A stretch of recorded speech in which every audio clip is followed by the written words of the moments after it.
True Crime Never Sleeps podcast. I'm your host, Larry Lace. And on today's episode, on Cold Case Friday, we dive into probably the most infamous unsolved mystery that took place Christmas Day.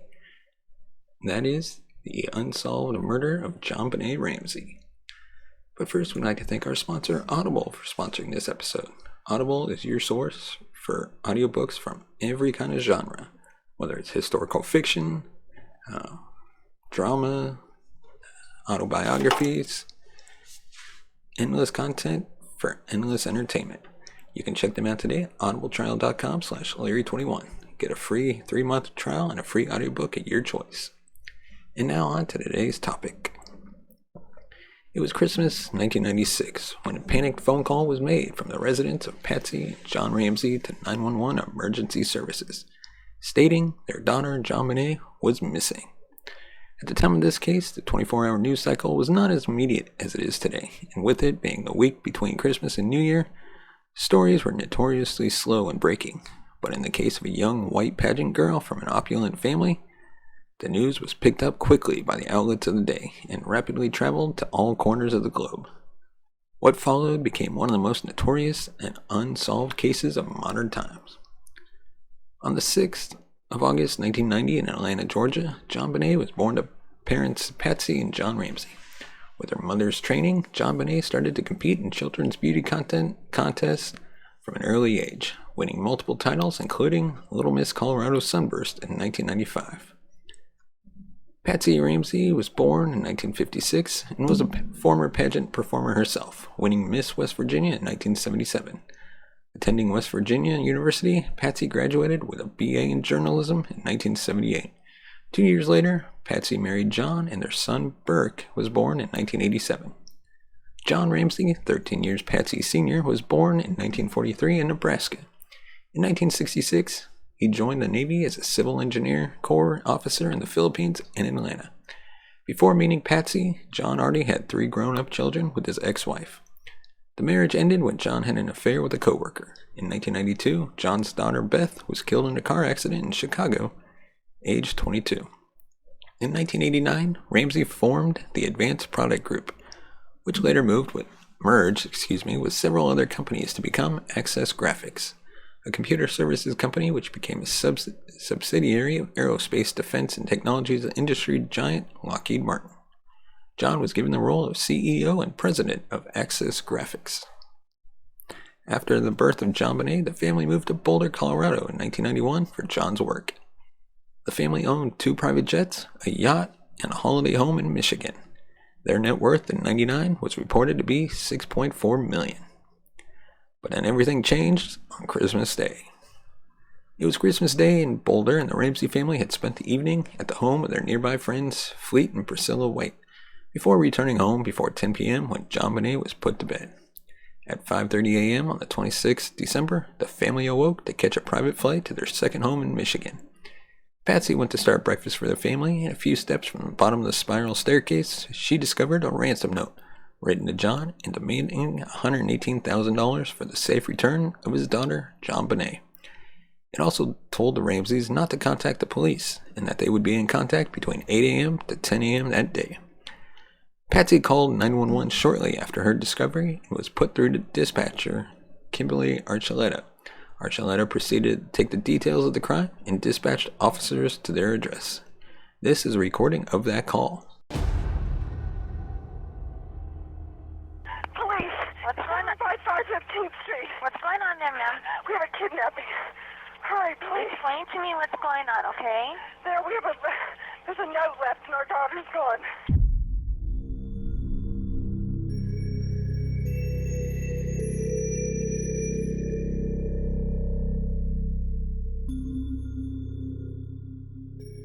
A note was left and your daughter is Yes. gone? How old is your daughter? 6 years old. She's blonde. 6 years old. How long ago was this? I don't know. I just found the note. And my daughter's gone. Does it say who took her? What? Does it say who took her? I don't know.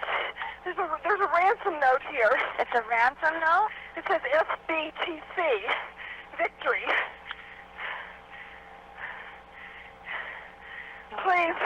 Okay, what's your name? Are you Patsy Ramsey, I'm the mother. Oh my God!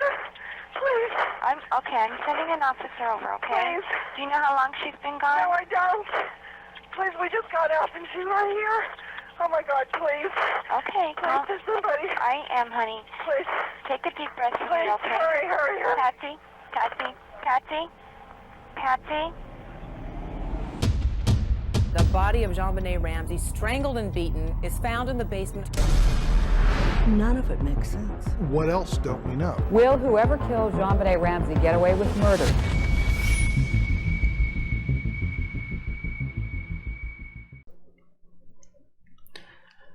From the 911 call, it is evident that Patsy intended to hang up the phone.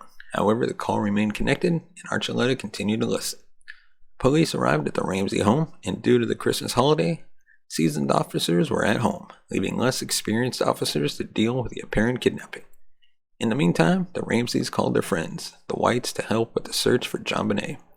They arrived shortly after the police and were allowed to enter the house. At around 7:30 a.m., John left the living room to secure the ransom money for the kidnappers. At 10 a.m., the police secured JonBenet's bedroom to keep it from contamination, and at around the same time, the FBI arrived to wiretap the Ramsey's phone. At this point, the window of time the kidnappers had claimed they would call had come and gone. The FBI left the scene shortly after, but left an additional officer with the Ramseys.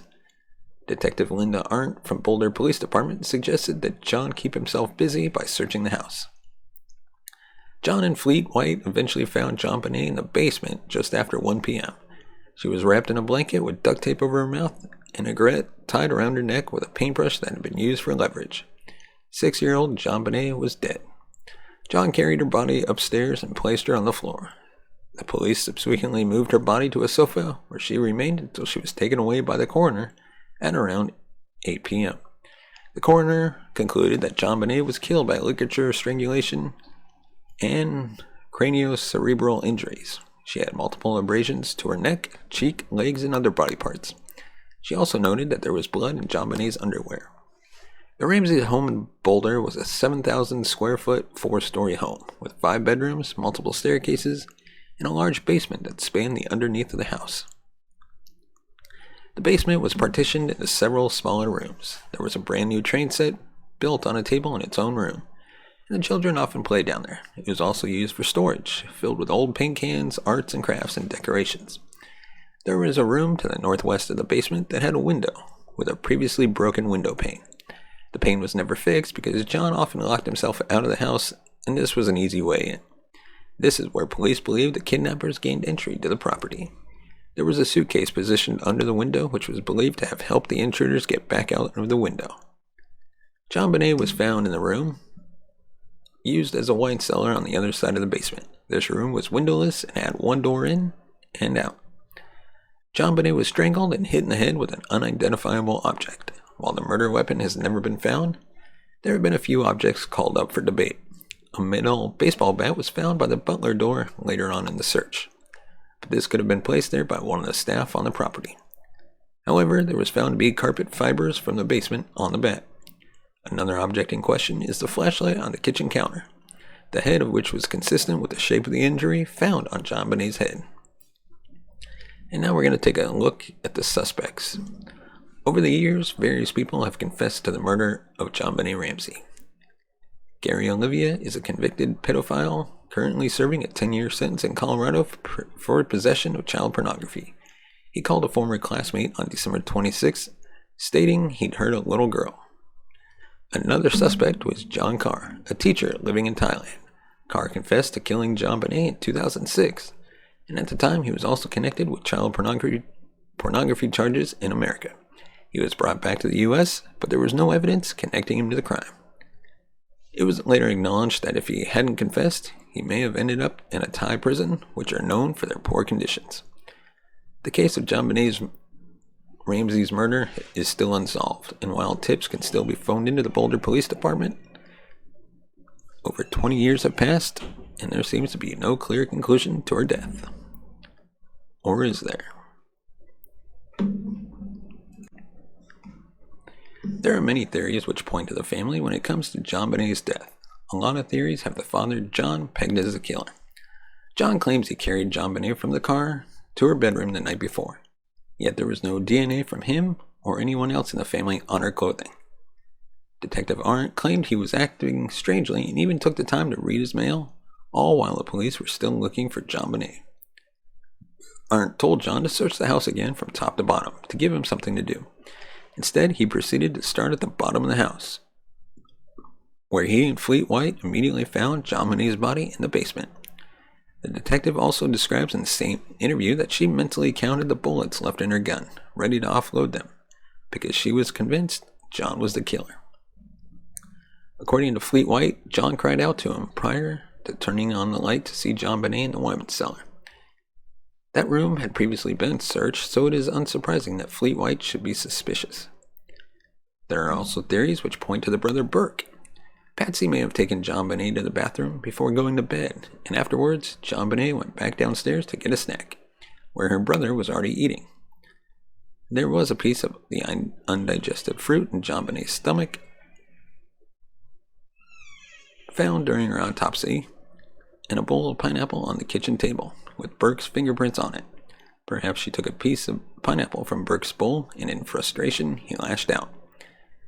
Patsy was training her daughter in pageantry, and she wanted her not to just take part, but to win. She even went so far as to bleach JonBenet's hair, according to one neighbor. Patsy was so focused on pageantry that it took up all of her attention. Attention Burke was now being deprived of. When JonBenet was younger, Burke had hit his sister in the face with a golf club during an angry outburst, which required plastic surgery. JonBenet had also visited the doctor 37 times that year. Alternatively, it may have been Patsy who snapped. JonBenet had issues with wetting the bed, and Patsy claimed she would still wake up in the middle of the night with wet sheets. The maid once found a grapefruit-sized ball of feces in JonBenet's bed. Patsy may have accidentally hurt her daughter for another bedwetting incident, not realizing how much damage she had done. Police noted that she was in the same clothes from the previous night, which was unusual for the pageant queen.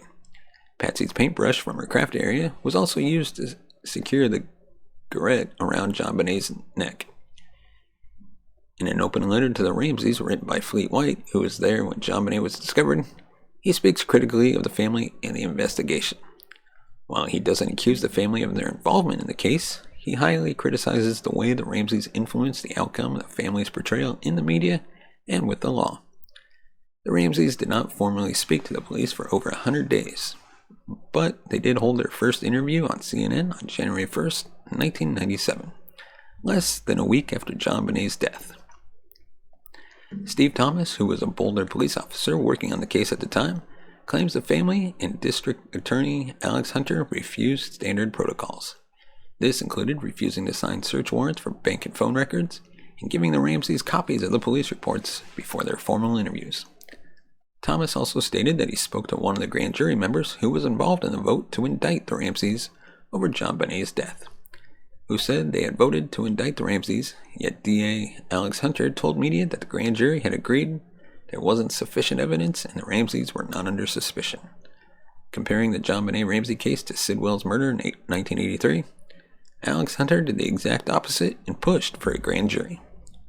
Thomas ended up leaving the police force because of the frustration behind the handling of the family and evidence in this case. The Ramseys were cleared from any involvement on July 9, 2008. The ransom note was around 370 words in length and was written on 3 pages of a legal pad with a Sharpie pen, both of which were found to come from the Ramseys' home, claiming to be written by those in a small foreign faction and signed Victory, SBTC. The note is the most critiqued pieces of evidence from the case, partly due to its length, but also its content. In a 2016 CBS documentary, 3 experts rewrote the 3-page ransom note, and it took all of them over 20 minutes just to copy the text, meaning the kidnappers would have spent at least 20 minutes writing the note in the Ramseys' house. They also put the pad and Sharpie pen back where they found them, as the stationery belonged to the Ramseys. On the pad, there were clear indentations where additional ransom notes had been started and rejected. During the CBS documentary, Jim Fitzgerald, a forensic linguist, dissected the note and created a profile of the author. Despite the note being written by a small foreign faction, the author's writing ability was high. Numerous difficult words were spelled correctly. He therefore concluded that the author's native language was English. He also put the writer aged over 30 due to the lack of slang in the note. He also believed the author was female. He gave 6 examples of maternalistic language used throughout the note, such as "when you get home" and "do not particularly like you." There were numerous similar phrases used in the Ramseys' Christmas newsletter. Fitzgerald criticized the phrase "small foreign faction" as counterproductive to the note, as it diminishes any authority in the kidnappers. There were also multiple movie quotes in the note, including Dirty Harry and Speed. The amount of money the kidnappers asked for is also very specific. The author demanded $118,000, which was the same figure that John received for his annual bonus that year. The kidnappers had seemingly done their research. They knew how to get into the property and knew where to find JonBenet in the house. So in theory, they would also know that the Ramseys could get a hold of more money. The kidnappers said they'd call between 8 to 10 a.m. on the 26th, but they never did. This wasn't acknowledged at the time by the parents, which Detective Arndt found very odd. The note also told the Ramseys to not call the police, which they did immediately. The ransom note was signed Victory SBTC, which has an unprecedented number of theories around it. Some believe it stands for Saved by the Cross, a religious quote referring to Christ's sacrifice on the cross meant we have victory over death. It may also be a random phrase created by the kidnappers. And now we're going to take a quick look at the basement. There are no signs of forced entry into the basement. There were dust and spider webs on the window that were left undisturbed. In the CBS documentary, the producers built basement and kitchen replicas of the Ramsey house. The show included one of the hosts attempting to climb through the window without unsettling the debris, which was impossible in the reconstruction. There were also no fingerprints found on or around the area. There was also a suitcase underneath the window that was not normally placed there. It had a little debris on it, and there was conflicting evidence that JonBenet had fibers from the suitcase on her body. During the autopsy, the coroner found strange marks on JonBenet's body that looked like marks from a taser. There is a theory that JonBenet's attacker stunned her to subdue her, but no taser was ever found. However, a piece of train track from the set in the basement was compared to the distance of the marks that fit the 2 marks well. Additionally, the coroner found blood in JonBenet's underwear. They also found DNA. There was evidence that JonBenet's hymenal opening was larger than average, indicative of sexual abuse. Other supposed evidence of sexual abuse include bedwetting and soiling, both of which JonBenet experienced.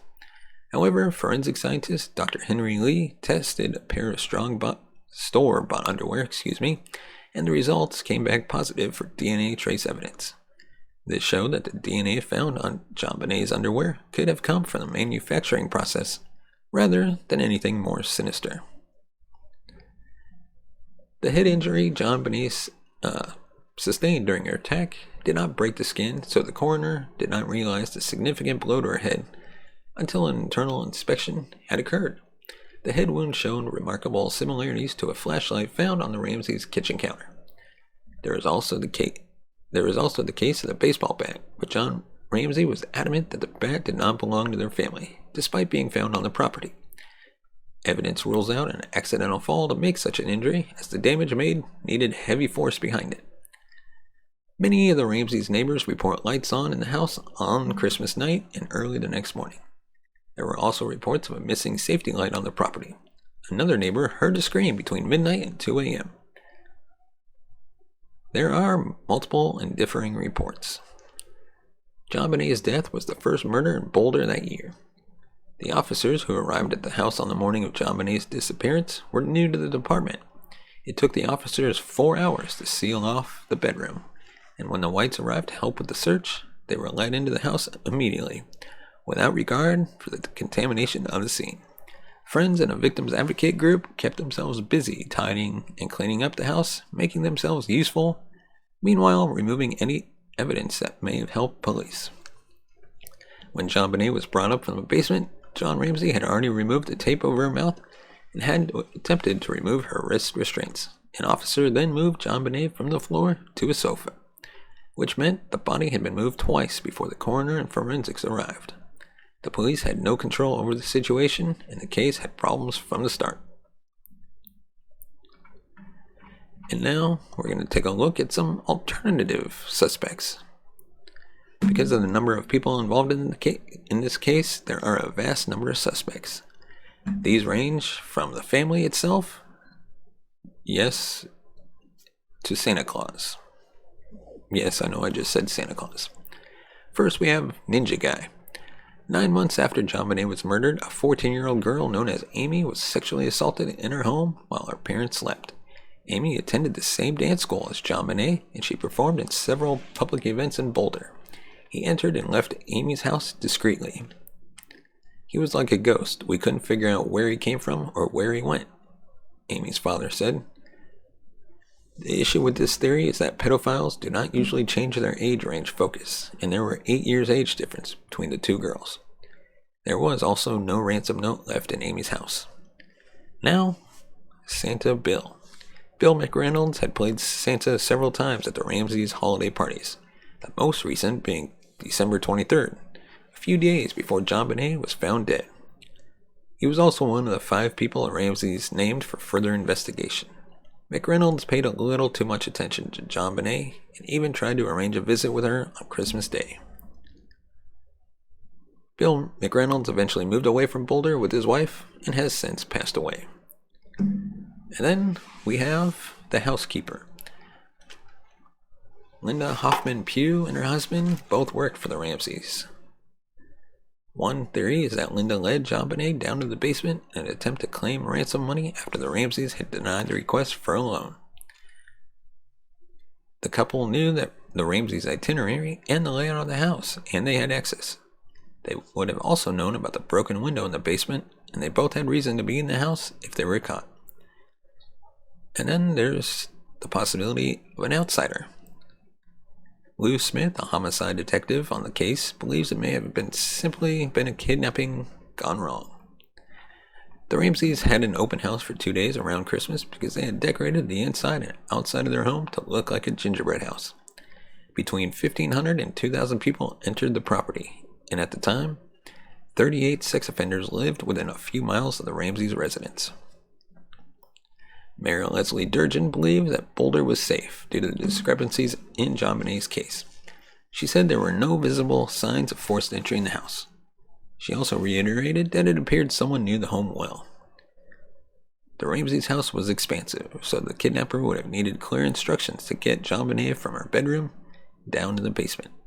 It is likely that only someone with knowledge of this house would have been able to do this successfully.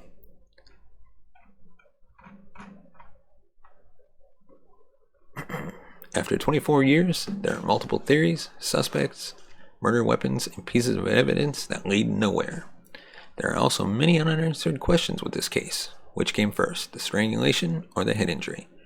Why didn't District Attorney Alex Hunter help rather than hinder the investigation? As of 2001, the Boulder Police Report, having interviewed more than 600 people, investigated nearly 140 potential suspects, and logged about 1,400 items of evidence. So why hasn't it been solved? Steve Thomas, former Boulder police detective, believes it is politics. Others say it was an opportunistic sexual predator, and some say it is a cover-up as the result of a tragic accident. After JonBenet died, the family moved back to Atlanta. Burke attended Purdue University. He went on to work in the technology industry and now lives a quiet life. John Ramsey remarried following Patsy's death in 2006 from ovarian cancer, and now resides in Michigan with his third wife. It is unlikely that this case will ever be solved due to the number of theories and people involved, and inadequate police work at the scene. Whatever the truth, it will likely die with the person or people who committed it, after all this time. Let us know your thoughts on this case in the comment section below. Do you think it was somebody in the family? Let us know why or why not. Or do you think it was somebody else? And of course, give us a thumbs up if you like our video, subscribe to the channel, and hit the bell notification button to be notified of future videos. As always, thank you so much for watching and listening, and have a very Merry Christmas.